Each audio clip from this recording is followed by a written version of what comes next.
Hello, my name is Manohar from Excella Education Group.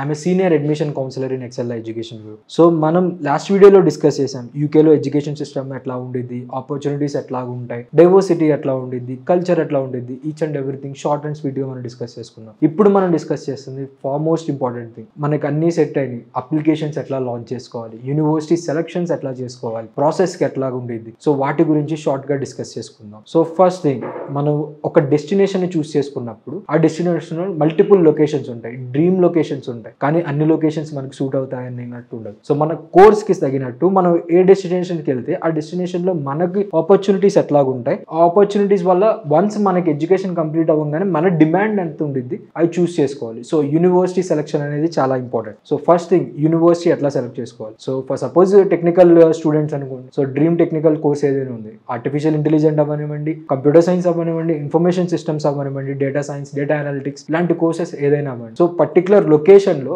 ఆ course కి ఎంత demand ఉందో ఆ డిమాండ్ ఉన్న లొకేషన్ లో ఏ యూనివర్సిటీస్ అప్డేటెడ్ కోర్సెస్ ఆఫర్ ఇస్తున్నాయో అది ఫస్ట్ తెలుసుకోవాలి. సో వన్స్ మనం యూనివర్సిటీస్ అనేవి షార్ట్ లిస్టింగ్ చేసుకున్న తర్వాత అప్లికేషన్స్ అనేది లాంచ్ చేసుకోవాలి. సో అప్లికేషన్స్ కి వచ్చేసరికి ఫస్ట్ థింగ్, మనం ఎటువంటి డాక్యుమెంట్స్ క్యారీ చేయాలి. So major and important documents is your educational documents. మీ యొక్క ఎడ్యుకేషన్ డాక్యుమెంట్స్ చాలా ఇంపార్టెంట్ ఉంటాయి. సో ఎడ్యుకేషన్ డాక్యుమెంట్స్ కి వచ్చేసరికి your 10th class to updated degree, అంటే మీరు కరెంట్లీ 10th క్లాస్ కంప్లీట్ చేసేసి సో ఇప్పుడు దాకా ఏ డిగ్రీ అయితే కంప్లీట్ చేశారో ఆ డిగ్రీ డాక్యుమెంట్స్ అన్ని ప్రాపర్గా ఉండాలి. సో ఆ డిగ్రీ డాక్యుమెంట్స్ తో పాటు వ్యాలిడ్ పాస్పోర్ట్ అంటే for suppose me passport carry చేస్తున్నారు, సో మీరు ఇంటేక్ వచ్చేసి సెప్టెంబర్ అక్టోబర్ టైంలో మీరు ట్రావెల్ అవుదాం అనుకుంటున్నారు, కానీ మీ పాస్పోర్ట్ మీద వ్యాలిడిటీ వితిన్ 2 months లో ఎక్స్పైర్ అయిపోతుంది. అంటే ఆ ఇంటేక్ తర్వాత 2 months లో ఎక్స్పైర్ అవుతుంది. అంటే అలాంటి టైంలో స్టూడెంట్స్ అనే వాళ్ళు అడ్మిషన్ ప్రాసెస్ లో ఇష్యూస్ ఫేస్ చేస్తారు. సో పాస్పోర్ట్ అనేది వ్యాలిడ్ ఉండాలి, మన డ్యూరేషన్ కి తగినంత కన్నా ఎక్స్టెండెడ్ గా ఉంటే మీకే బెనిఫిట్స్ ఉంటాయి. So valid passport, educational documents, your updated CV. So CV అనేది చాలా ఇంపార్టెంట్. మీరు ఏం చదివారు, ఏం చదువుతున్నారు అండ్ ఏం వర్క్ చేస్తున్నారు అవన్నీ కూడా ప్రాపర్ గా డిఫైన్ చేసి ఉండాలి. సో ఆ డిఫైన్ చేసిన సివిని యూనివర్సిటీ వాళ్ళు రివ్యూ చేసుకుంటారు. రివ్యూ చేసుకున్న తర్వాత ఆటోమేటిక్ గా మీ గురించి ఒక ఐడియా అనేది యూనివర్సిటీ వాడికి వచ్చింది. సో అడ్మిషన్ ప్రాసెస్ లో అదొక హెల్ప్ఫుల్ గా ఉండేది.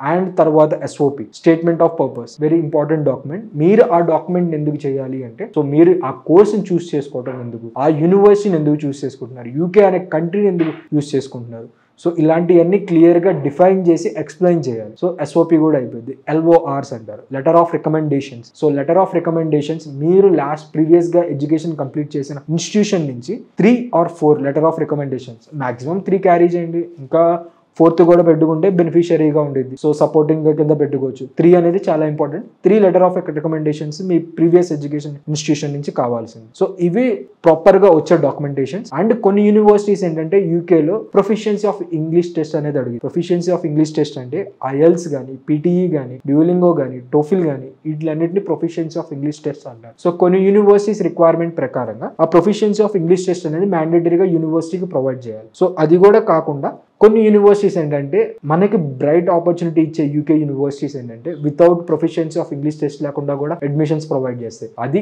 MOI బేసిస్ మీద, మీ ఇంటర్ స్కోర్స్ మీద. ఫర్ సపోజ్ మీరు ఇంటర్ని 2 years before complete, 3-4 years before complete చేశారు. సో మీ గ్రాడ్యుయేషన్ కంప్లీట్ అయింది. గ్రాడ్యుయేషన్ కంప్లీట్ అయిన తర్వాత యూనివర్సిటీకి అప్లై చేసినప్పుడు మీ ఇంటర్లో ఇంగ్లీష్ స్కోర్ 75% ఉంటే సో ఆటోమేటిక్ గా డైరెక్ట్ అడ్మిషన్ అనేది ఇచ్చేస్తారు వితౌట్ ప్రొఫిషియన్సీ టెస్ట్ అడగకుండా. సో లేదు ఇది కూడా కాదు అనుకుంటే MOI అంటారు, మీడియం ఆఫ్ ఇన్స్ట్రక్షన్. అది యూనివర్సిటీ ప్రొవైడ్ చేస్తే మీకు డైరెక్ట్ అడ్మిషన్ ఇస్తామంటారు. అది ఏంటంటే మీరు ప్రూవ్ చేసుకోవాలి, నేను ఇంగ్లీష్ మీడియంలోనే చదివాను. అది మీరు ప్రీవియస్ గా చదువుకున్న ఇన్స్టిట్యూషన్ లో నుంచి రిక్వెస్ట్ పెట్టుకుంటే వాళ్ళు మీడియం ఆఫ్ ఇన్స్ట్రక్షన్ లెటర్ ఇస్తారు. అది యూనివర్సిటీకి సబ్మిట్ చేసుకుంటే ఆటోమేటిక్ గా మీకు proficiency of English test waiver అనేది వచ్చేసింది. సో ఈ మేజర్ గా డాక్యుమెంట్స్ ఏవైతే ఉన్నాయో యూనివర్సిటీ రివ్యూ చేసుకునే డాక్యుమెంట్. సో ఇవి సబ్మిట్ చేసుకోగానే వితిన్ 24 to 48 hours అప్డేట్ అనేది యూనివర్సిటీ నుంచి వచ్చేసింది. సో వితిన్ a week మీకు ప్రాసెస్ అంతా కంప్లీట్ అయిపోయింది. మీ ఇనిషియల్ ఫీ పేమెంట్ చేసుకోగానే కన్ఫర్మేషన్ లెటర్ ఇస్తారు. మీ వీసా ప్రాసెస్ కూడా స్టార్ట్ చేసుకోవచ్చు. సో స్కాలర్షిప్స్ అనేవి మనం ప్రీవియస్ గా డిస్కస్ చేసుకున్నది ఇక్కడే అప్లికబుల్ అయింది. సో మీ రివ్యూ అంతా అయిన తర్వాత మల్టిపుల్ స్కాలర్షిప్ లో ఏ స్కాలర్షిప్ మీరు ఎలిజిబుల్ అవుతారో ఆ స్కాలర్షిప్ ఆటోమేటిక్ గా మీకు అప్లికేషన్ కి అప్లై అయిపోయింది. సో ఇది అడ్మిషన్ ప్రాసెస్. సో దీని కాకుండా వన్స్ అడ్మిషన్ ప్రాసెస్ కంప్లీట్ అయిపోగానే ఆటోమేటిక్ గా మనకి వీసా ప్రాసెస్ అనేది స్టార్ట్ అయ్యింది. అది మనం తర్వాత డిస్కస్ చేద్దాం. Thank you.